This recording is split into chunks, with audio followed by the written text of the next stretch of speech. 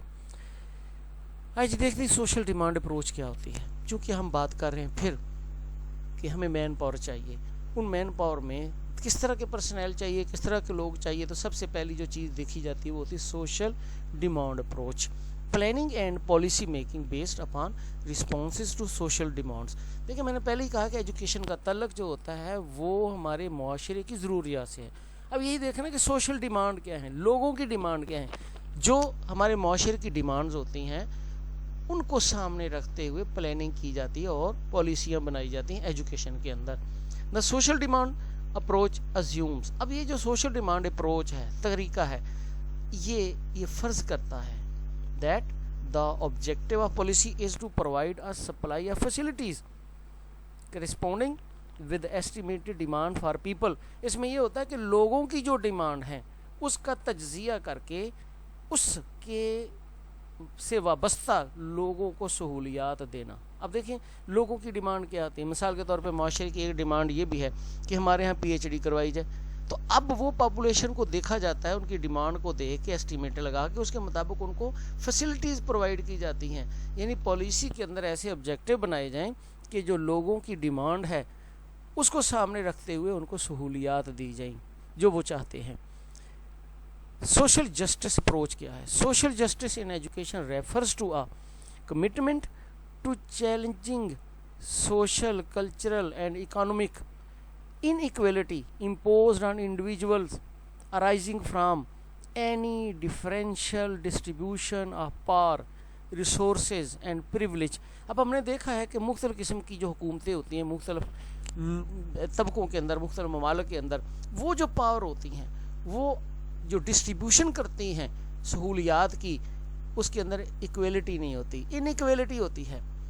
بہت سے پھر چیلنجز پیدا ہو جاتے ہیں, معاشی چیلنجز پیدا ہو جاتے ہیں, سماجی, ثقافتی, کیونکہ لوگوں کے اندر فرق آ جاتا ہے. جس طرح سے جنوبی افریقہ کے اندر مدتوں تک وہاں پہ جو سیاہ فام لوگ ان کا استحصال کیا جاتا رہا اور وہ پالیسیاں بنائی جاتی ہیں جو سفید فاموں کے لیے ہے. تو اب سوشل جسٹس کیا کرتا ہے؟ Social justice in education refers to a commitment. اس کے اندر یہ کمٹمنٹ کی جاتی ہے, یہ حلف دیا جاتا ہے, یہ کمٹمنٹ کی جاتی ہے, عزم کیا جاتا ہے to challenging social, cultural and economic inequalities, کہ جو معاشرے کے اندر سماجی, ثقافتی اور معاشی عدم مسابقت ہے, عدم برابری پائی جاتی ہے, ان کو چیلنج کرنا, ان کو دیکھنا, ان کا مقابلہ کرنا. امپوزڈ آن انڈیویجول, جو لوگوں کے اوپر امپوز کر دی جاتی ہیں, arising from any differential distribution, جس میں ڈفرینشیل ڈسٹریبیوشن جس کو کہتے ہیں عدم مساوی جو تقسیم ہوتی ہے اس کے ذریعے آتی ہے.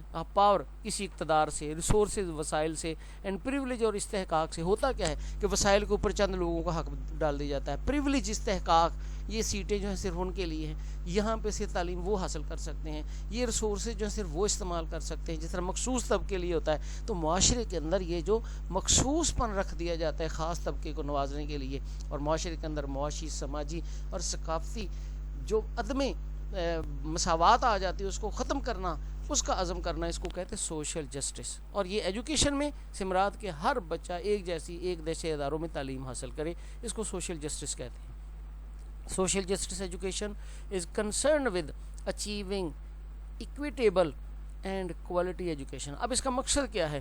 سوشل جسٹس یہ ہے کہ سب کو عادلانہ اور کوالٹی ایجوکیشن دی جائے. کوالٹی ایجوکیشن سے مراد معیاری تعلیم دی جائے, وہ پرائیویٹ اسکول میں ہو, وہ گورنمنٹ اسکول میں, وہ کسی بھی ادارے میں ہو. ایک تو اس کو عادلانہ سہولتیں دی جائیں, ایک جیسی تعلیم دی جائے, اور کوالٹی آف ایجوکیشن دی جائے for all students. Social justice education is both a process and a goal. اب یہ سوشل جسٹس جو ہے یہ ایک ہی وقت میں ہم اس کو طریقہ کار بھی کہتے ہیں اور اس کو منزل بھی بولتے ہیں, گول بھی ہے. The goal of social justice education is full and equal participation of all groups in society. اب دیکھیں ہمارا مقصد کیا ہوتا ہے سوشل جسٹس میں, کہ تمام افراد جو معاشرے کے ہیں وہ برابری کی سطح پر کسی بھی شعبے میں پارٹیسپیٹ کریں, وہ ایجوکیشن اس میں کریں, اور اس کے بعد امپلائمنٹ اس کے اندر کریں, جتنی سہولیت اس کے اندر برابر طور پہ تمام لوگ, تمام افراد جو گروپ کے ہیں وہ پارٹیسپیٹ کریں. یہ سوشل جسٹس ہے نا. تو ایک پروسیس بھی ہو گیا. that is mutually shaped to meet their needs. اب یہ باہمی طور پر اس طرح سے اس کو تشکیل دیا جاتا ہے کہ ان کی ضروریات کو پورا کیا جائے. تو اس طرح سے یہ گول بھی ہے. ہماری گول کیا ہے کہ تمام لوگ ایک جیسے ہوں, ایک جیسی سہولیت سے فائدہ اٹھائیں. اور ہمارا سوشل جسٹس کیا ہے, وہ ایجوکیشن کیا ہے, اس کا مقصد یہ ہے کہ وہ گول حاصل کی جائے جس میں تمام افراد ایک جیسے پارٹیسپیٹ کریں تمام سہولیات کے اندر. اگر ہم دیکھتے ہیں ریٹ آف ریٹرن اپروچ, جب ہم دیکھتے ہیں یہ ریکوائرمنٹ لیتے ہیں تو ہم ان چیزوں کا جائزہ لیتے ہیں. یعنی جب ہم نے مین پاور ریکوائرمنٹ اپروچ کرنی ہے کہ مین پاور کس طرح سے لینی ہے, تو ان تمام چیزوں کو سامنے رکھتے ہیں. اب اس میں ایک چیز دیکھ لیجیے, rate of return approach. Rate of return approach کیا ہے؟ اس میں یہ دیکھا جاتا ہے کہ کیا ہم ایجوکیشن کے اوپر جتنے پیسے خرچ کر رہے ہیں اس کے برابر یا اس سے زیادہ ہمیں ریٹرن مل رہا ہے. اب میرا ایک پچھلا لیکچر جو تھا چیپٹر نمبر 3 کا, یونٹ نمبر 3 کا, اس کے اندر یہ بیان کر دیا تھا کہ جو ہمیں فوائد ملتے ہیں اس کو چینج کر دیا جاتا ہے اکانومک یونٹ کے اندر, جس کی میں نے آپ کو ایک سادہ سی مثال یہ دی تھی کہ ہم کس طرح جائزہ لیتے ہیں کہ میں کیا چیز ہو رہا ہے. جب ہم ایکسپیریمنٹ کرتے ہیں تو ہمیں پتہ چلتا ہے کہ جو پبلک اسکول ہے یعنی گورنمنٹ کے اسکول ہیں وہاں پہ ایک بچے کے اوپر 500 روپیہ خرچ آتا ہے, اور 500 روپیہ وہ ہے جو ہمارے ملک کے لیے کفایت شعرانہ ہے, اکانومک ہے. یہ میں ایک ایگزامپل دے رہا ہوں. اب ہوتا کیا ہے کہ جس طرح پیک کا ادارہ ہے, بہت سے اسکول وہ جو پبلک صحیح طرح سے ٹیچر کام نہیں کر پاتے, وہاں پہ ڈراپ آؤٹ بہت زیادہ چلا جاتا ہے, ایجوکیشن کا معیار نہیں رہتا, تو اس کو پیک کو دے دیا جاتا ہے, ان کے سپرد کر دیا جاتا ہے اور ان سے طے ہو جاتا ہے. وہ اس کو سنبھالتے ہیں, وہ اس کو چلاتے ہیں. بلڈنگ گورنمنٹ کی ہوتی ہے اور بچے اسی طرح ہوتے ہیں عوام کے, تو وہ ان کو پڑھاتے ہیں, ان سے طے ہو جاتا ہے کہ فی بچہ آپ کو 500 روپیہ ماہانہ ادا کیا جائے گا. اب وہ 500 لے کے اس کے اندر بچے کو وہ تعلیم دیتے ہیں. تو ہمیں کیا پتہ چلا کہ اتنے پیسے خرچ کرنے سے اتنے بچے پڑھ لیتے ہیں, تو وہ ہمیں ریٹ آف ریٹرن کا پتہ چل جاتا ہے. Rate of return is the net gain or loss of an investment over a specific time period. یعنی ایک خاص وقت کے لیے جو ہم انویسٹمنٹ کرتے ہیں, جو ہم سرمایہ لگاتے ہیں, اس کے اوپر ہمیں جو نیٹ نقصان یا فائدہ ہوتا ہے وہ ریٹ آف ریٹرن ہے. اس کو ریٹ آف ریٹرن اپروچ بولتے ہیں. Expressed as a percentage of the individuals investments initial cost. یہ نکالی کیسے جاتی ہے کہ اس کا ہم اندازہ لگاتے ہیں کہ جو ہم نے انویسٹمنٹ کی اور اس کے بعد ہمیں ریٹرن ملا, ان میں آپس میں کیا مماثلت ہے, کتنے پرسنٹیج وہ تھی انویسٹمنٹ اور کتنے پرسنٹیج میں ہمیں آؤٹ پٹ ملا. It can be explained as a procedure for estimating all cost involved. یہ ایک ایسا طریقہ کار ہے جس کے اندر ہم جتنی بھی کاسٹ لگتی ہے, خرچہ آتا ہے, اس کا ایسٹیمیٹ لگا لیتے ہیں. And possible profits to be derived from a business opportunity اور پرپوزل. اور پھر اس بزنس سے یا جو بزنس کا جو ہمیں موقع ملا ہے اس سے, یا جو پرپوزل ہوتی ہے ہم طے کرتے ہیں یہ کاروبار کرنا ہے, اس سے جو ہمیں ممکن فائدہ پہنچتا ہے, ان دونوں کا موازنہ. یعنی جتنی ہم پیسہ لگاتے ہیں, خرچ کرتے ہیں, کاسٹ آتی ہے اس کا, اور جو ہمیں اس سے گین ہوتا ہے یا گین ہونے کی امید ہوتی ہے, ان دونوں کا موازنہ کیا جاتا ہے. Manpower requirement approach.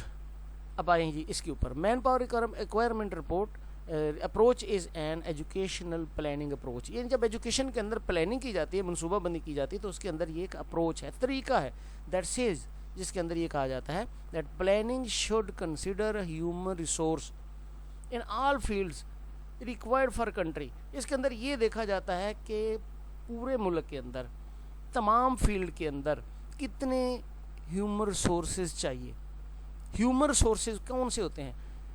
جو کام کرتے ہیں, جو پرسنل ہوتے ہیں, جن کے پاس کوالیفیکیشن ہوتی ہے اس پیشے کے متعلق, جس کے پاس سکل ہوتی ہے اس کو چلانے کے لیے. تو وہ کس فیلڈ کے لیے پورے ملک کے اندر کتنے ہیومن ریسورسز چاہیے ہوتے ہیں, یہ اپروچ ہے. Educational planning should be skilled based. اب جب ایجوکیشنل پلاننگ کی جاتی ہے تو یہ اسکلڈ بیس ہوتی ہے. یعنی ہم اسکل کے لحاظ سے دیکھتے ہیں ہمیں کتنے معمار چاہیے, کتنے کلرک چاہیے, کتنے انجینئر چاہیے. ایکسپیکٹڈ مین پاور, یعنی وہ جو متوقع مین پاور ہوتی ہے وہ اسکل بیس ہونی چاہیے, based on demand supply principle, need based. اور پھر اس کو یہ نہیں دیکھا جاتا کہ خود بخود بنا لی جاتی کہ اتنی چاہیے, بلکہ جو ایک اصول ہے ڈیمانڈ اینڈ سپلائی کا, اس کو سامنے رکھا جاتا ہے. اس کی بنیاد کے اوپر کتنی ضرورت ہے, اس کی بنیاد کے اوپر اس کو طے کیا جاتا ہے کہ کتنے ہمیں پرسنل چاہیے. اب یہ ڈیمانڈ اینڈ سپلائی کیا ہوتا ہے؟ ڈیمانڈ اینڈ سپلائی دیکھیں یہ بہت ایک ایسی ریشو ہے اکنامکس کے اندر کہ جو بہت زیادہ ہماری معیشت کے اوپر اثر ڈالتی ہے. مثال کے طور پہ یہ ہوتا ہے کہ جب مارکیٹ میں کسی چیز کی ڈیمانڈ بڑھ جاتی ہے, مانگ بڑھ جاتی ہے, تو اگر پیچھے سے سپلائی نہ دیں تو اس کی قیمتیں بڑھ جاتی ہیں، تو معیشت کے اوپر منفی اثر پڑتا ہے۔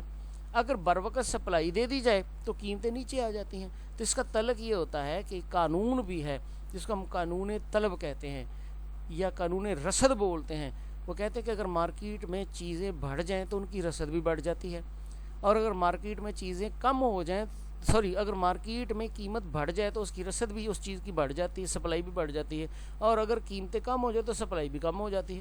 اب دوسرے اس کو یوں بھی دیکھتے ہیں، رسد کا قانون، سپلائی کا قانون، کہ اگر کسی چیز کی کمیڈیٹی کی سپلائی مارکیٹ میں بڑھ جائے تو اس کی قیمت نیچے آ جاتی ہے، اور اگر سپلائی کم کر دیں تو قیمت بڑھ جاتی ہے۔ اسی کے اوپر معیشت کا دار و مدار ہے نا۔ اس کو سامنے رکھا جاتا ہے کہ آنے والے وقت میں کیا کیا چیزیں جو ہیں وہ اہمیت کی حامل ہوں گی۔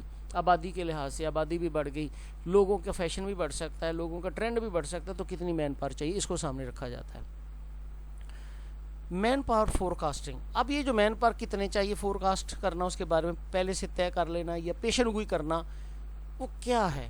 Man power forecasting is an attempt made to forecast the future occupational system۔ اب یہ کیا ہے کہ یہ آنے والے وقت کے بارے میں جو پیشہ ورانہ نظام ہے اس کے بارے میں ایک پیش گوئی ہوتی ہے کہ جو پیشہ ورانہ ہمارا سسٹم ہے، جس طرح ایجوکیشن ایک سسٹم ہے، اور جب ہم دیکھتے ہیں تو یہاں پہ ایک ٹیچر جو ہوتا ہے اس کے لیے ٹیچنگ کرنا ایک پیشہ ہے، تو ہم پیشہ ورانہ لحاظ کے ساتھ کسی نظام کے بارے میں پیشن گوئی کر سکتے ہیں، so as to provide the required number of personnel، کہ ہمیں کتنے جو ہیں وہ پرسنل چاہیے،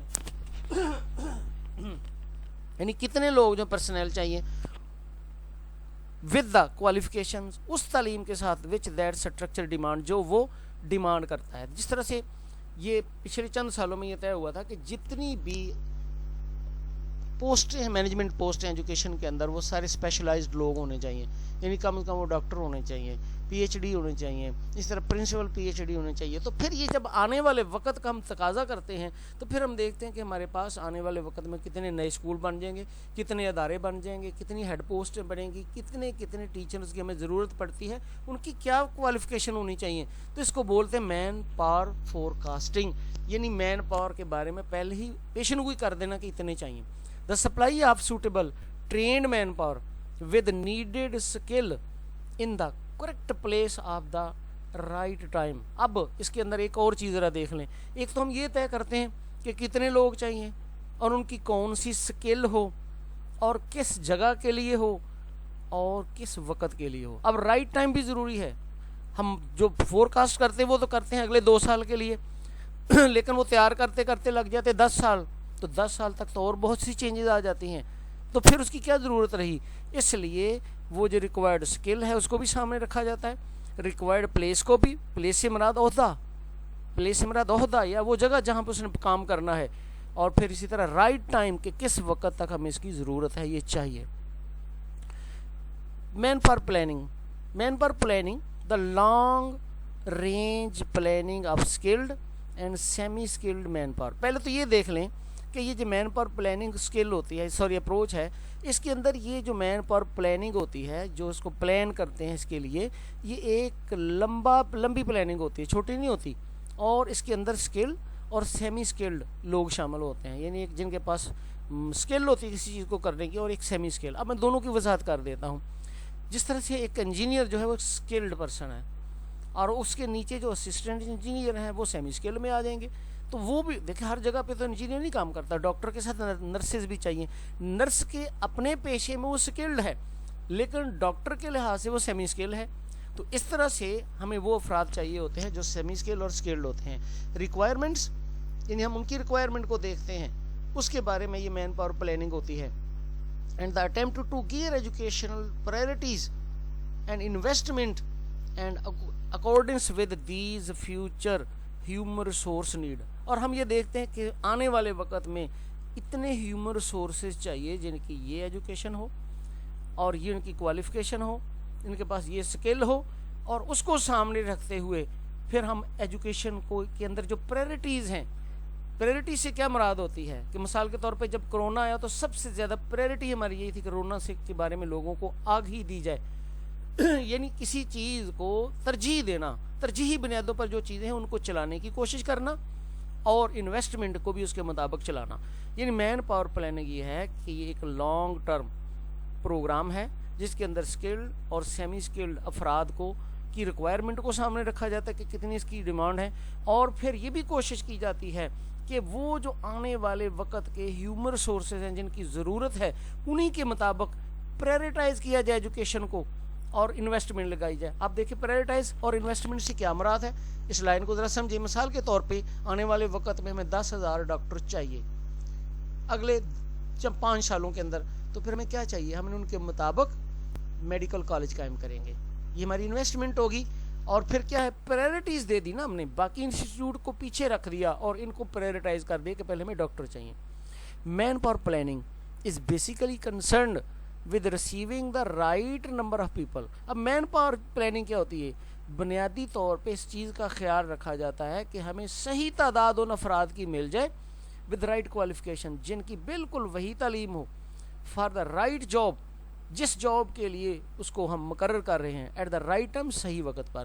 تو میں نے بتایا کہ یہ ان چیزوں کو ذرا ذہن میں رکھ لیں. اگر وقت کا تعین ہم نہ کر سکیں، وقت کو ہم نے لانگ ٹرم کر دیا، وقت رکھا تھا 10 سال لیکن 10 سال کے اندر اچیو نہ کر سکے تو اس کا فائدہ کوئی نہیں ہے. ان چیزوں کو بھی سامنے رکھنے، جب ہم آگے ایزمپشن کریں گے تو پھر اس کے بارے میں ایک تو نمبر آف پیپل کتنے چاہیے، ان کی کوالیفیکیشن جو رائٹ ہے ان کے لیے ضروری ہے وہ چاہیے، اور تیسرا جو ہے وہ رائٹ ٹائم ہونا چاہیے. اب ہم دیکھتے ہیں ایزمپشن. میں نے بھی کہا نا کہ پیچھے سے آپ چیزوں کو ذرا ذہن میں رکھیں، تو جب ہم ایزمپشن کریں گے تو پھر اس کے بارے میں طے کریں گے. ایزمپشن ہوتی کیا ہیں، ہم کچھ مفروضے طے کر لیتے ہیں. میں نے ابھی آپ کے سامنے ایک بات کی تھی کہ اگر قیمتیں بڑھ جائیں تو اشیاء کی طلب بھی بڑھ جاتی ہے. اگر کسی چیز کی طلب بڑھ جائے، ڈیمانڈ بڑھ جائے، تو اس چیز کی قیمت بھی بڑھ جاتی ہے. اور اگر کسی چیز کی ڈیمانڈ کم ہو جائے تو اس کی قیمت بھی کم ہو جاتی ہے. یہ بھی قانون ہے. یہ کہا جاتا ہے کہ اگر دیگر حالات بدستور رہیں، میں تھوڑی سی وضاحت کر دیتا ہوں، اگر دیگر حالات بدستور رہیں تو چیز کی مانگ بڑھنے سے اس کی قیمت بھی بڑھ جاتی ہے، اور چیز کی مانگ کم ہونے سے اس کی قیمت بھی کم ہو جاتی ہے. ایک تو یہ. اچھا، ایک اور جو قانون جو ہم نے پڑھا تھا کہ اگر دیگر حالات بدستور رہیں تو کسی چیز کی رسد بڑھنے سے اس کی چیزیں کم ہو جاتی ہیں. یعنی سپلائی بڑھ گئی، چیزیں قیمت کم ہو گئی، اور رسد کے کم ہونے سے اس کی قیمت بڑھ جاتی ہے. اگر آپ کو اس رسد کم ہو گئی تو اس کی قیمت بڑھ جائے گی، لیکن ساتھ یہ بھی کہ دیگر حالات بدستور رہیں. اب جو ہم کہتے ہیں دیگر حالات بدستور رہیں، اس کو ایزمپشن بولتے ہیں. اب اس کی میں وضاحت کر دیتا ہوں. قانون تو یہ ہے کہ جس چیز کی رسد بڑھ گئی مارکیٹ کے اندر، اس کی قیمت ڈاؤن ہو گئی، مارکیٹ میں زیادہ ہوگی، قیمت ڈاؤن ہو گئی. لیکن جب اس کی رسد کم ہو گئی، سپلائی کم ہو گئی، تو قیمت بڑھ گئی. ایسے ہی نا؟ لیکن ذرا سوچئے گا، یہ ہے جب حالات بدستور ایک جیسے رہیں. لیکن مثال کے طور پہ جب ہم دیکھتے ہیں کہ جب موسم سرما آتا ہے اور دھند پڑتی ہے، سردی بہت زیادہ بڑھ جاتی ہے، یا وہ علاقے جہاں پہ سردی بہت زیادہ ہوتی ہے، تو وہاں پہ مارکیٹ کے اندر سردیوں میں وول کے کپڑے جتنے مرضی آ جائیں، جتنی مرضی سپلائی بڑھ جائے، لیکن اس کی قیمت ڈاؤن نہیں ہوتی. اور اگر موسم گرما آ جائے تو پھر بھی اس کا اثر الٹ پڑتا ہے. الٹ کا مطلب یہ ہوتا ہے کہ بے شک اس کی رسد بھی کم کر دی جائے لیکن اس کی قیمت نہیں بڑھتی، کیونکہ لوگوں کو چاہیے نہیں ہوتا. اور بعض اوقات آپ نے یہ بھی دیکھا ہے کہ کسی چیز کا فیشن بدل جائے تو اس چیز کی سپلائی کو کم بھی کر دینے سے وہ لوگ نہیں خریدیں گے، کیونکہ اس کا فیشن نہیں رہا. اور اگر کسی چیز کا فیشن آ جائے تو اس کی سپلائی کو بڑھا بھی دیا جائے، دوگنا بھی کر دیا جائے، تو نہیں ملتی. یا اگر کوئی اور حالات پیدا ہو جائے، مثال کے طور پہ ایک جڑی بوٹی سنا مکی، جب یہ کرونا پھیلا تو کسی نے کہہ دیا کہ سنا مکی کا کہوا پینے سے انسان ٹھیک ہوتا ہے. تو ہوا کیا کہ لوگوں نے دوسرے پتے شتے ملا کے اس کو سنا بوٹی بنا دیا، اور ہوا کیا کہ وہ مارکیٹ میں بہت زیادہ آ جانے کے باوجود بھی اس کی قیمت آسمان کی طرف چلے گی، اور اب اس کی ضرورت نہیں ہے تو بے شک اس کی رسد جتنی مرضی کم کر دے وہ مہنگی نہیں ہوگی. اس کا مطلب یہ ہوتا ہے کچھ حالات، اس کو بولتے ہیں ایزمپشن. اگر assumption ہے تو ان کو بھی سامنے رکھنا پڑے گا. پہلی assumption کیا ہے؟ the elasticity of substitution be between different types of educated manpower is equal to 0 or near 0. دیکھیں ہم بات کر رہے ہیں پرسنل کی کہ ہمیں مین پاور چاہیے آنے والے وقت میں، ان کی خاص کوالیفیکیشن ہو اور خاص وقت تک ہمیں چاہیے. تو اب ذرا دیکھیں انہوں نے یہ کہا کہ پہلی ایگزمپشن یہ ہے کہ جو مین پاور ہے ان کے اندر جو سبسٹیٹیوشن ہے وہ 0 کے برابر ہونا چاہیے. سبسٹیٹیوشن 0 کے برابر. مثال کے طور پہ سبسٹیٹیوٹ یہ ہوتا ہے کہ اگر ایک ٹیچر ہے تو اسی کو کہا جائے تم کلرک کا کام بھی کر رہے ہو اسکول میں، تو یہ تو سبسٹیٹیوٹ ہو گیا نا. جب سبسٹیٹیوشن ہوگی اسی کو استعمال کیا جا سکتا ہے دوسری صورت میں، تو پھر ہم یہ بتا نہیں سکتے کہ ایگزیکٹ کتنے بندے ہمیں چاہیے. پہلے تو یہ کہ کوئی بھی بندہ کسی دوسرے کا سبسٹیٹیوٹ نہ ہو. پھر ڈیمانڈ کی بات ہوتی ہے. مثال کے طور پہ پچھلی حکومت نے یہ کیا کہ نئے ٹیچر بھرتی نہیں کیے، انہوں نے ریشنلائزیشن کر دی. ریشنلائزیشن میں انہوں نے کیا کیا کہ پر ٹیچر جو تعداد تھی بچوں کی وہ 40 تھی، انہوں نے بڑھا کے اس کو 60 کر دی. 60 کرنے سے اب کتنی دیر تک کے لیے ہمیں مین پاور کی ضرورت نہیں پڑے گی. بعض دفعہ تو وہ ٹیچر بچ جاتے ہیں کہ اتنے اور بڑھ گئے، بتاؤ اس کو کہاں کرنا ہے انہی میں سے. تو بات یہ ہوتا ہے کہ ایک تو یہ کہ سبسٹیٹیوشن نہ ہو، یہ لازمی ہے، پھر یہ قانون درست ہوگا، پھر ہم صحیح طور پہ جو مین پاور ریکوائرمنٹ اپروچ اس کے اوپر عمل کر سکتے ہیں. دوسری assumption یہ the personnel, the present and past occupational patterns are solely and result of demand, and that the availability or non-availability of manpower has no influence on occupational structure. اب اس میں ایک یہ بھی انہوں نے کہی ہے کہ جو ہمارے پاس جو پیٹرن بنتے ہیں ریکوائرمنٹ کے وہ ڈیمانڈ بیس ہونے چاہیے. ڈیمانڈ بیس ہونے چاہیے، کسی اور چیز کا نتیجہ نہیں ہونا چاہیے. مثال کے طور پہ آبادی بڑھ رہی ہے، انٹرنیشنلی تقاضے بڑھ رہے ہیں خاص اسکیل کے، تو اس ڈیمانڈ کے بیس کے اوپر یہ ہونا چاہیے. اور اس میں یہ بھی نہیں ہونا چاہیے کہ یہ چیز اویلیبل ہے یہ چیز اویلیبل نہیں. سب چیزیں اپنی جگہ پہ برقرار ہوں. مثال کے طور پہ بھی ہم نے سپلائی کی، میں وہ وضاحت کے لیے وہ قانون کو ساتھ ساتھ لے کے جا رہا ہوں کہ سپلائی بڑھنے سے قیمتیں کم ہو گئی اور سپلائی کم ہونے سے قیمتیں بڑھ گئی. یہی ہے نا. اب مثال کے طور پہ قیمتیں بڑھ جاتی ہیں لیکن پیچھے ہمارے پاس سپلائی اویلیبل نہیں ہے، ہم کہاں سے لا کے دیں گے؟ ہمارا کارخانہ ہی اتنا ہے کہ وہ چیزیں ہم جتنی بناتے ہیں اتنی بڑھا رہے ہیں. بے شک قیمت بھی بڑھ جائے پھر اس کی سپلائی نہیں بڑھے گی کیونکہ ہمارے پاس اویلیبلٹی نہیں ہے. ایک تو اس کے اندر assumption یہ بھی ہے کہ کسی چیز کے بارے میں یہ نہ ہو کہ ہم یہ تو ہمارے پاس اویلیبل ہی نہیں ہے. تو اگر وہ اویلیبل ہی نہیں ہے تو پھر آپ کس طرح عمل کر سکتے ہیں؟ وہ اویلیبل بھی ہونا چاہیے. اور دوسرا کوئی اور چیز نہیں ہونی چاہیے، وہ ڈیمانڈ بیس ہونے چاہیے. ڈیمانڈ بیس ہونے چاہیے کہ کتنی ڈیمانڈ ہمیں آنے والے وقت میں، اس کی کوئی اور ریزن نہیں ہونی چاہیے.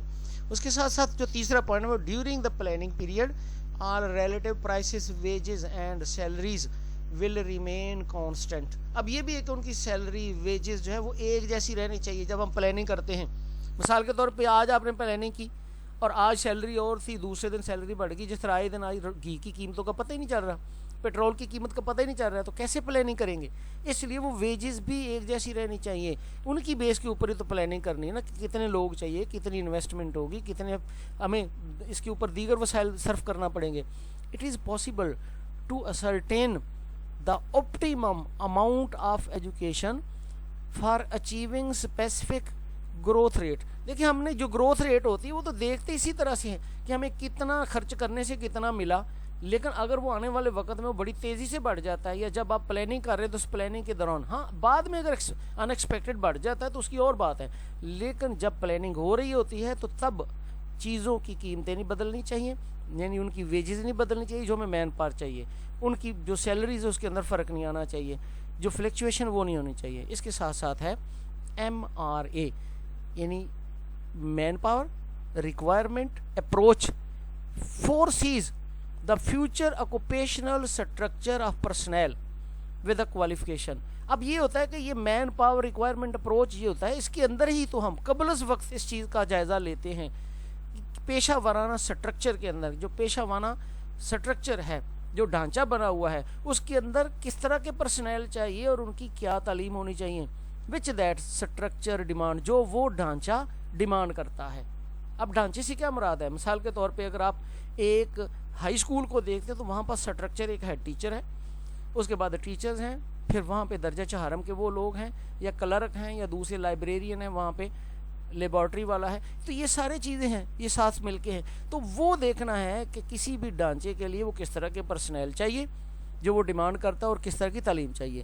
The pace of change in technology and labour productivity during the plan period is predictable. اب جب پلان کرتے ہیں نا تو آپ کو پہلے سے پتہ چل رہا ہوتا ہے کہ کتنی چینجز آ رہی ٹیکنالوجی کے اندر. اور لیبر پروڈکٹیوٹی یعنی جب ہم ان کی کوالیفیکیشن بہتر کریں گے، اسکل بہتر کریں گے، تو پروڈکٹیوٹی کیا اثر پڑے گا اور اس سے جو ہمارا گروتھ ریٹ ہے وہ کس قدر بڑھے گا. یہ پریڈکٹیبل ہے، اس کے اوپر ہم پریڈکشن کر سکتے ہیں. یعنی جب ہم کر سکتے ہیں تو تبھی ریکوائرمنٹ کرتے ہیں نا. ہمیں پہلے پتہ ہوتا ہے کہ یہ جو ایک سیکوینس میں ہم نے دیکھا ماضی کے اتنے سالوں کے اندر کہ یہ کوالیفیکیشن بڑھنے سے ایسا ہوا، اسکل بڑھنے سے اتنی جو ہے ہمارا گروتھ ریٹ بہتر ہوا ہے، تو آنے والے وقت میں ایسا کریں گے تو اتنا بہتر ہوگا. یہ ازمپشن ہے کہ ہمیں اس کا پتہ ہونا چاہیے. آگے ہم دیکھتے ہیں method of manpower forecasting. جب ہم مین پاور کی فور کاسٹنگ کے بارے میں دیکھتے ہیں تو کچھ طریقے ہیں. تو طریقے کون سے ہیں؟ پہلا ہے evaluation of Mediterranean regional project, یعنی بحیرہ روم کے علاقے کے جو پروجیکٹ ہیں ان کا موازنہ کرنا. اب یہ کیا ہے؟ جو بحیرہ روم کے علاقے کے میڈیٹرینین ریجنل ہیں، اس وہاں پہ جو کنٹریز ہیں اس کا موازنہ عام طور پہ ویسٹرن کنٹریز سے کیا جاتا ہے. لیکن جب بھی آپ اپنا موازنہ کریں گے معاشی حالت کا، فیسلٹیز کا، تو دوسرے لوگوں سے کریں گے جو ترقی یافتہ ہیں. تو ان کا موازنہ ان سے کیا جاتا ہے کہ ان کی سیکوینس کیا رہی ہے، کتنی انہوں نے مین پاور جو ہے وہ ہائر کی تو کتنا فائدہ پہنچا، کس طرح کے ان کے پرسنل تھے تو کیا فائدہ پہنچا، کس طرح کی ٹیکنالوجی تھی تو کیا فائدہ پہنچا. اس طرح ایک تو یہ ہے کہ ان ممالک کا موازنہ ترقی یافتہ ممالک سے یا ویسٹرن کنٹری سے کرنا اور اس کو دیکھنا کہ انہوں نے ترقی کیسی کی، مین پاور کو کیا فائدہ پہنچا مین پاور سے ان کو، اور مین پاور کو کیسے پروموٹ کیا، ڈیولپ کیا وغیرہ وغیرہ. دوسرا میتھڈ جو ہے وہ ہے evaluation of manpower requirement approach.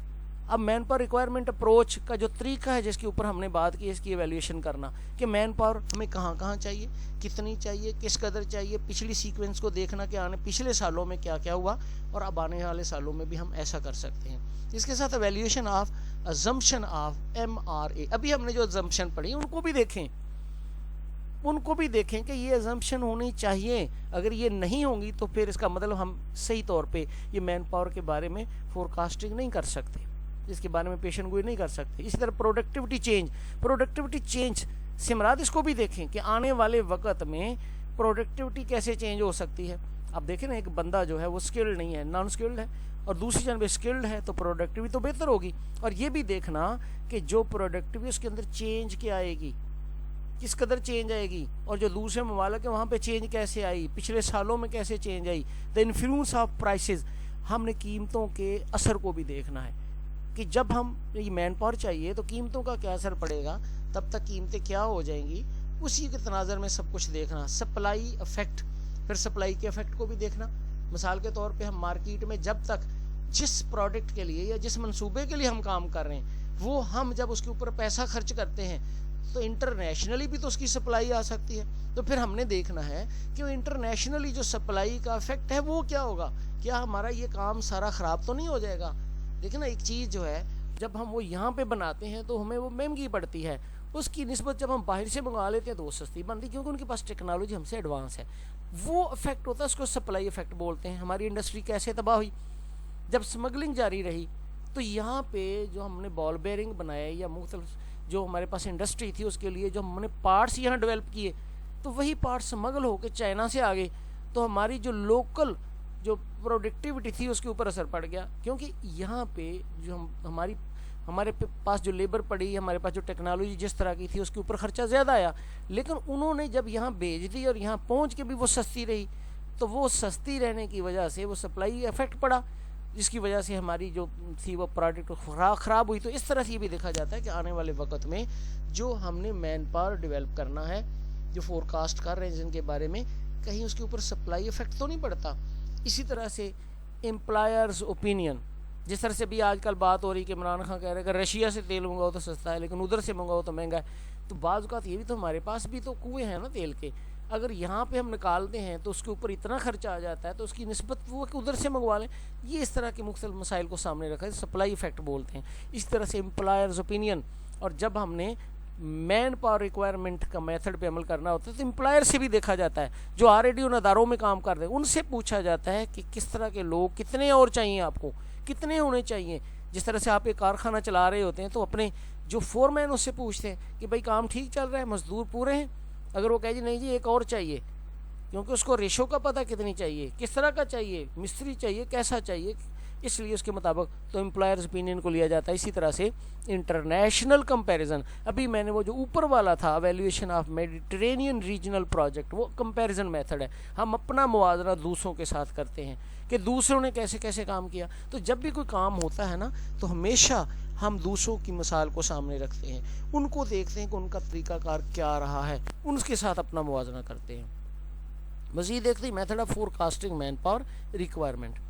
Employers opinion method, ابھی میں نے یہی بیان کیا نا کہ امپلائر سے پوچھا جاتا ہے، asking employers how many and what kind of manpower they expect to hire in future. یعنی اپنا ہی جو پہلے ہی ہمارے پاس بندے کام کر رہے ہیں امپلائر، ان سے پوچھا جاتا ہے، ان کی رائے لی جاتی ہے.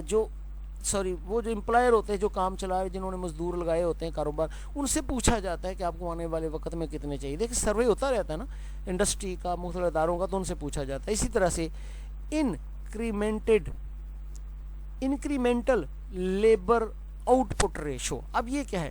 Trend method mainly used for single occupation, simple but utility minimum, for example engineers, doctors and teachers extras. اس کے اندر ہم یہ دیکھتے ہیں کہ جو ہمارے پاس ایک خاص پیشہ ہے اس کے بارے میں ہم دیکھتے ہیں، کسی ایک پیشے کے بارے میں کہ اس کے آنے والے دور میں کتنی ضرورت ہے. دیکھیں جب میڈیکل کالجز بنتے ہیں تو ڈیمانڈ بیس بنتے ہیں، انجینئرنگ یونیورسٹی بنتی ہے تو ڈیمانڈ بیس بنتے ہیں. اس کے اندر کسی ایک چیز کو دیکھا جاتا ہے کہ ہمیں کتنے انجینئر چاہیے، کتنے ڈاکٹر چاہیے آنے والے، کتنی پاپولیشن بڑھے گی، اس بڑھتی ہوئی ضرورت کو پورا کرنے کے لیے کتنے ہاسپٹل ہوں گے، کتنے وہاں پہ ڈاکٹر ہونے چاہیے، اسپیشلائزڈ لوگ کتنے ہونے چاہیے. آگے ڈینسٹی ریشو میتھڈ اور ریشو آف سیچوریشن. یہ کیا طریقہ ہے؟ Provide the ratio between two types of manpowers, for example teacher student ratio. اب اس کے اندر دیکھیں کیا ہے، یہ ڈینسٹی ریشو میتھڈ ہے. اس کے اندر کسی دو چیزوں کا موازنہ کیا جاتا ہے. ابھی ہم نے کہا تھا نا کہ 60 بچوں کے لیے ایک ٹیچر، یہ ریشو بن گئی نا. تو جب ہم دیکھیں گے کہ آنے والے وقت میں ہمارے بچے کتنے ہوں گے، ان کے لیے کتنے سکول بنیں گے، اور اگر اتنے بچے ہیں تو اتنے بچوں کو اگر ہم ریشو دیکھیں کہ 60 بچوں کے لیے ایک ٹیچر، تو پھر جب اتنے بچے ہو جائیں گے، اتنے لاکھ ہو جائیں گے، تو پھر کتنے ٹیچر چاہیے. اس کے اوپر بھی دیکھا جاتا ہے کہ ہم نے کتنے ٹیچر بھرتی کرنے، کتنے وہ. اسی طرح سے ڈاکٹر، نرسز اور ٹیکنیشینز ریشو. جس طرح ڈاکٹر تو ہوتا ہے، ڈاکٹر کے ساتھ تو نرس ہی کام کرتی ہے نا. تو یہ بھی دیکھا جاتا ہے کہ ہماری پاپولیشن اتنی بڑھ رہی ہے، اگر ہمیں 5 ڈاکٹر چاہیے تو 5 ڈاکٹر کے ساتھ کتنے اسسٹنٹ چاہیے، نرسز کتنے چاہیے، ٹیکنیشینز کتنے چاہیے. تو اس طرح سے بھی ریشو نکال لیتے ہیں. جس طرح عام بات کی جاتی ہے بھی ایک مستری کے لیے 2 مزدور چاہیے، یہ ہماری ریشو ہوتی ہے نا. ہم دیکھ لیتے ہیں کہ آج گھر کو ہم نے تعمیر کرنا ہے اور یہ ہم نے اتنے میسن لگائے ہیں، 4 معمار لگائے ہیں، تو ایک معمار کے پیچھے 2 مزدور ہونے چاہیے، تو ریشو نکال لیتے 8 چاہیے. تو اس طرح سے 2 چیزوں کا موازنہ جو آپس میں ریلیٹڈ ہوتے ہیں اس کو بولتے ہیں ڈینسٹی ریشو میتھڈ اور ریشو آف سیچوریشن. آگے ہم دیکھتے ہیں international comparison method. There exist a world manpower growth path. ہمیں دنیا سے بڑے مین پاور گروتھ کا پتہ چل جاتا ہے، چائنا نے کیسے ترقی کی، رشیا نے کیسے کی. Use time series in advance countries to help the forecast of manpower in developing countries. اب ہم ان کی ٹائم سیریز کو چیک کر سکتے ہیں کہ وقت کے ساتھ ساتھ انہوں نے کیا کیا تبدیلیاں کی. وہ ٹائم سیریز ہے نا، اس کو ہم دیکھتے ہیں کہ اس میں انہوں نے کیسے کیسے تبدیلی کی، اور اسی طرح اگر ہم پاکستان کے اندر یا ڈیولپنگ کنٹریز کے اندر کریں تو کیسے فائدہ پہنچے گا. Method of forecasting manpower requirement. تو method of forecasting manpower requirement کے اندر یہ کام کیا جا سکتا ہے کہ ہم اپنا موازنہ دوسروں سے کرتے ہیں. اب ہم دیکھتے ہیں فلاس، کچھ خرابیاں بھی آ سکتی ہیں مین پاور اپروچ کے اندر. وہ کون سے ہیں؟ نمبر 1 ہے وہ ہے انسرٹنٹی آف لیبر پروڈکٹیوٹی. بعض اوقات ہم یہ تخمینہ لگاتے ہیں کہ یہ اسکل دی تو یہ پروڈکٹیوٹی ملے گی، لیکن اصل میں اس میں غیر یقینی صورتحال ہوتی ہے، ہمیں کوئی پتہ نہیں ہوتا. بعض اوقات وہ غیر یقینی صورتحال ہوتی ہے کہ آنے والے وقت میں وہ ہمیں اس طرح سے پروڈکٹیوٹی نہیں دیتے جس طرح سے ہمیں یقین ہوتا ہے. سادہ سی مثال ہے، جب آپ ایک مستری اڈے سے لے آتے ہیں، آپ نے اس کو دیکھا بالا نہیں ہے تو ایکسپیکٹڈ چیز ہوتی نہیں یہ کام کرے گا، لیکن وہ کام نہیں کرتا. اس طرح سے اس کی پروڈکٹیوٹی نہیں ہے جس طرح سے پہلے کوئی بندہ آپ کے پاس کام کر چکا ہوتا ہے. تو اسی طرح سے ہمیں یہ بھی بعض دفعہ یہ غیر یقینی صورتحال ہوتی ہے کہ یہ پروڈکٹیوٹی بہتر ہوگی یا نہیں. Uncertainty of labour future. اب لیبر فیوچر کے بارے میں بھی غیر یقینی صورتحال ہے. وہ غیر یقینی صورتحال کیا ہے میں وہ بھی تھوڑا سا مختصری بیان دیتا ہوں مثال کے ذریعے. مثال یہ کہ ایک وقت تھا جب ہم چھوٹے تھے تو گھڑی چابی والی ہوتی تھی, گھڑی کو چابی دی جاتی تھی, اور ایک ریڈیو. یہ دو چیزیں اس وقت کی. ایک اور تیسری چیز جو تھی سائیکل, بائیسیکل. اس وقت ہر بندے کے پاس سائیکل نہیں ہوتی تھی, نہ کوئی وہ افورڈ کرتا تھا. ہر بندے کے پاس گھڑی نہیں ہوتی تھی, جو گھڑی باندھ لیتا تھا اس کو لوگ دیکھتے تھے. اور اسی طرح سے جو میں نے بات کی ہے گھڑی کی ہے, میں نے بائیسیکل کی ہے, ریڈیو بھی فخر سے لوگ پکڑ کے باراتوں کے ساتھ جایا کرتے تھے. اب یہ 2-3 چیزیں ایسی تھیں, لوگوں نے سوچا کہ یہ آنے والے وقت میں تو یہ انڈسٹری ہے, یہ کبھی ختم نہیں ہو سکتی. انہوں نے فیوچر کو نہیں دیکھا, بچوں کو اس کام پہ لگا دیا کہ ریڈیو بنانا سیکھ لو, گھڑی بنانا سیکھ لو, یہ کر لو. اور واقعی وہ جو ابتدا میں لوگ ہیں انہوں نے بڑا پیسہ کمایا. لیکن جیسی ٹیکنالوجی بدلی, ریڈیو جو ہے وہ موبائل میں چلا گیا, اور اسی طرح سے وہ جو گھڑی چابی والی تھی وہ چینج ہو کے الیکٹرانک گھڑیاں آ گئی جو 25 روپے میں مل جاتی تھی, اور جب خراب ہوئی تو اس کو پھینک دیا. وہ خراب ہی نہیں ہوتی تھی, واٹر پروف بھی ہوتی تھی. اور اس کے ساتھ ساتھ جو تیسری چیز تھی بائیسیکل, اس کا رواج ہی نہ رہا, وہ ختم ہو گیا. آج تو کوئی بائیسیکل کا پنچر لگانے والا سیپریٹ نہیں ملتا ہمیں. اول تو سڑک کے اوپر جائے تو بائیسیکل چلانے والا ہی کوئی نہیں ملتا. تو اس کا کیا مطلب ہوتا ہے؟ اس کو بولتے ہیں انسرٹنٹی آف لیبر فیوچر. آپ نے وہ جو لیبر تیار کی ہے اس کے فیوچر کے بارے میں بھی کوئی پتہ نہیں کہ 10 سال بعد آپ نے اتنے یہ بنانے, لیکن مارکیٹ کے اندر اس کا متبادل آ جائے. اس طرح سے اگنورنگ کاسٹ کنسیڈریشن. بعض اوقات ہم جو کاسٹ آتی ہے نا اس کو بھی نظر انداز کر دیتے ہیں. یہ سوچتے ہی نہیں ہے کہ جتنی ہم نے یہ مین پاور ڈیولپ کرنی اس کے اوپر کاسٹ کتنی آ جائے گی, اور کیا ہمیں اس کا کوئی فائدہ بھی ہوگا کہ نہیں ہوگا. لیکن ایک چیز کے اوپر آپ پیسہ بہت لگا دیتے ہیں لیکن اتنا آؤٹ پٹ نہیں آتا. اس کو بھی ہمیں سامنے رکھنا چاہیے کہ ہمارا خرچہ کتنا آئے گا. Occupational and student mobility. اور بعض اوقات یہ بھی ہوتا ہے کہ ایک ٹرینڈ چلا, سارے کے سارے بچے اس پیشے میں مائگریٹ کر گئے, ادھر چلے گئے.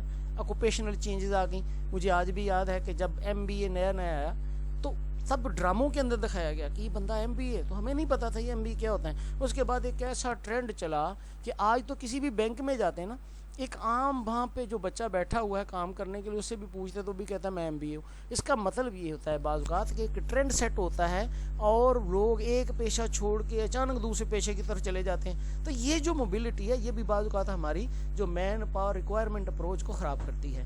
اس طرح ڈیٹا کنسٹرینٹس. ہمارے ملک کے اندر تو ڈیٹا اکٹھا صحیح طرح سے ہوتا ہی نہیں ہے.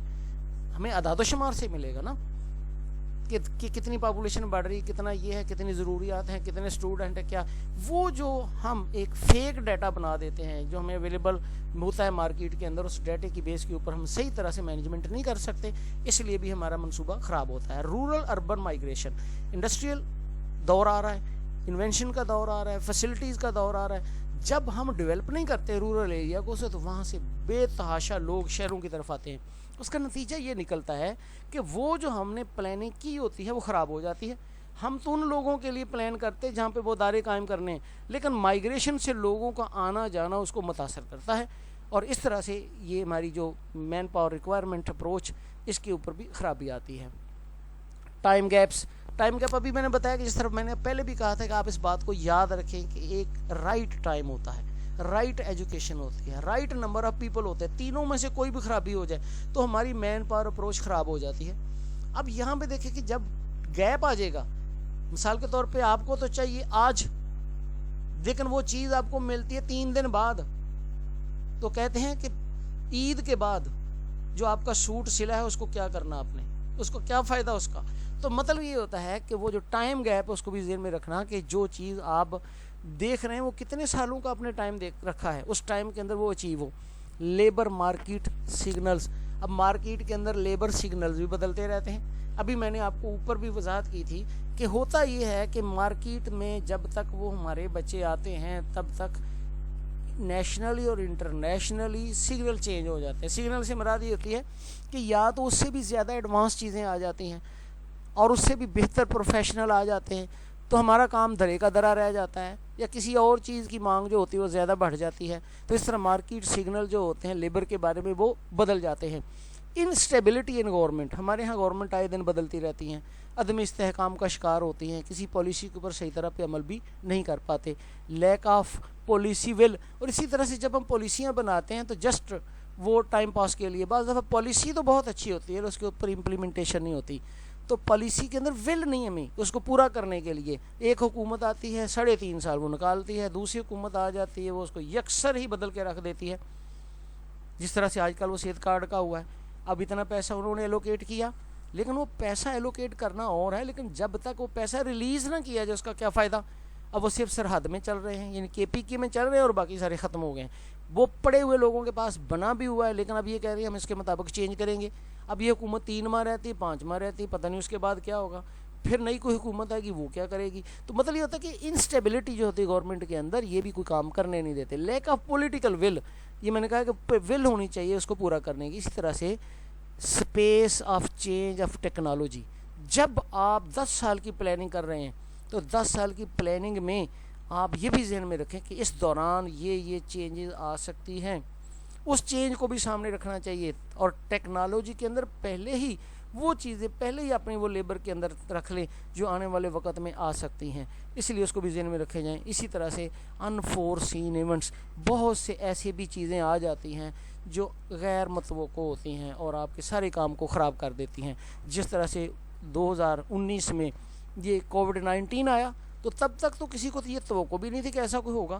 چائنا سے شروع ہوا، چھوٹی موٹی ہم بھی خبریں پڑھتے تھے اور کہتے تھے یہ چائنا تک ہی رہے گا، ہنوز دلی دور است، کبھی دلی بہت دور ہے، لیکن اس نے پوری دنیا کو اتنی تیزی کے ساتھ لپیٹ میں لیا کہ بہت سے پروجیکٹ زمین بوس ہو گئے، بہت سی نئی انڈسٹریز نے جنم لے لیا، بہت سے لوگوں نے فائدہ بھی لیا، بہت سے لوگوں نے لاس بھی کیا. تو اس طرح سے بعض اوقات جو انفورسین ایونٹس آ جاتے ہیں جس کے بارے میں ہماری توقع نہیں ہوتی، تو بہت سے نقصانات ہو جاتے ہیں. تو یہ تھا میرا لیکچر، آپ کو اچھا لگے تو سبسکرائب بھی کریں اور دوسرے لوگوں تک بھی آپ شیئر کریں اس کو. کوئی سوال ہو آپ کا تو آپ میرے YouTube چینل کے اوپر کمنٹ کر سکتے ہیں، میں واٹس ایپ دیتا ہوں اپنی ہر لیکچر کے اوپر، آپ اس کے اوپر بھی مجھ سے رابطہ کر سکتے ہیں. آپ کی رائے میرے لیے ہمیشہ بہت مقدم رہتی ہے اور رہے گی. اللہ تعالیٰ مجھے اور آپ سب کو علم و عمل میں صحیح طور پر عمل کرنے کی توفیق عطا فرمائے. اللہ حافظ.